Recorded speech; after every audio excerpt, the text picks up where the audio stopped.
Essentially, innovation is about creating value by doing things differently. So what are those things? You know, we tend to think about sexy products or services, and they're important, but innovation really applies across the entire business spectrum. Companies make a lot of excuses for not innovating. You know, so they tend to say we don't have the resources. We'd love to innovate, but we don't have the resources of, say, Apple or Amazon.com or Google. And I like to remind those companies and also individuals that those huge firms started out in either a garage or on the kitchen table or in a university dorm room. You know, so they didn't have huge resources. What they had was a big idea.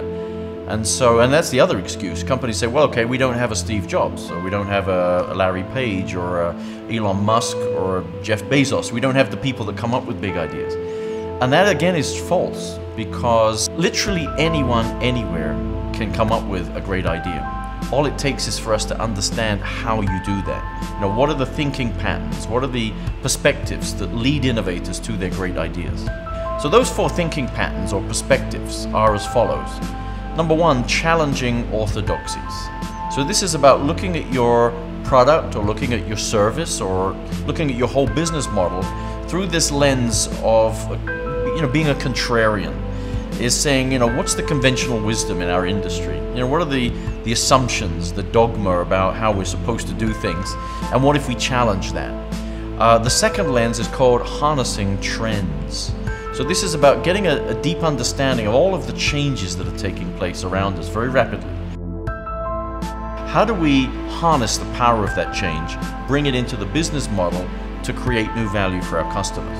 The third lens of innovation is called leveraging resources in new ways. So this is about looking at your company or even yourself as an individual and saying, where are the core competencies? Where are the strategic assets? And how could we repurpose, recombine, or redeploy those resources in order to stretch into new growth opportunities? And the fourth lens of innovation is called understanding needs.